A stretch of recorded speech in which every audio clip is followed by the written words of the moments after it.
C'est magnifique, exquis. C'est une œuvre d'art.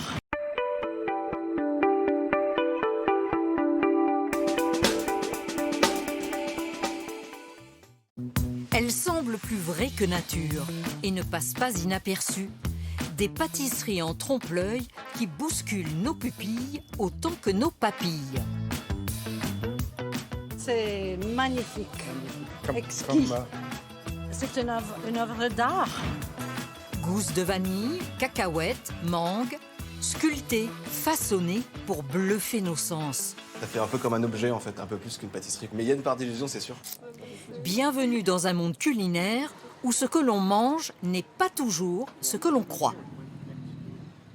Dans ce restaurant parisien, on voit tout à l'envers. La carte est un trompe-l'œil grandeur nature. Le sucré se fait passer pour du salé et le salé prend l'aspect d'un dessert, comme cette tarte au citron qui n'en est pas une. Façon tartare de saumon. Visuellement, c'est perturbant parce que ça ressemble vraiment à une tarte au citron. Mais avec le goût du salé, ça perturbe au niveau de l'esprit.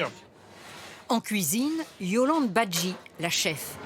Devenue experte dans l'art du subterfuge, démonstration avec ce pain au chocolat. On a la base qui est une pâte feuilletée. Il y a les champignons. Il y a la viande qu'on a coupée en bâtonnets. Ça va donner les barres de chocolat.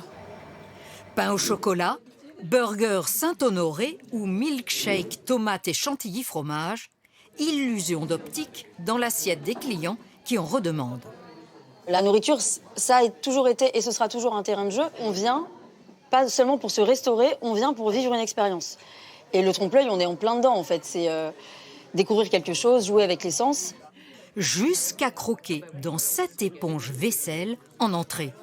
Un plat en apparence non comestible qui fait saliver ou grimacer. Il faut quand même que ce soit quelque chose qu'on puisse mettre dans la bouche.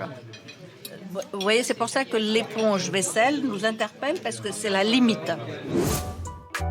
Des limites, les influenceurs ne s'en fixent aucune. Sur les réseaux sociaux, c'est un défilé de trompe-l'œil culinaires, tous plus fous les uns que les autres. Dans son studio, Angélica est devenue maître de l'illusion face caméra.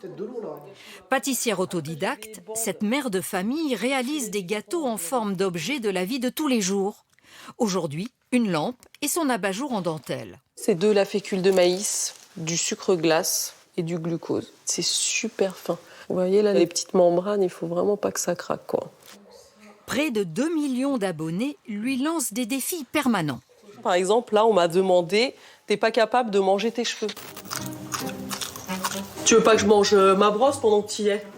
Des trompe-l'œil si réalistes que certains l'accusent d'utiliser l'intelligence artificielle. Ça m'amuse, ce genre de commentaires, c'est un compliment. Si pour eux c'est de l'IA, c'est que je les ai bluffés.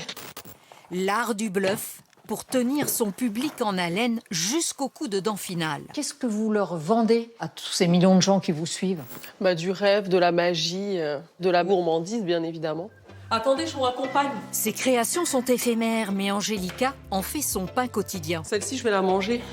Grâce à des partenariats commerciaux, sa petite entreprise ne connaît pas la crise. Et ça, ce n'est pas un trompe-l'œil.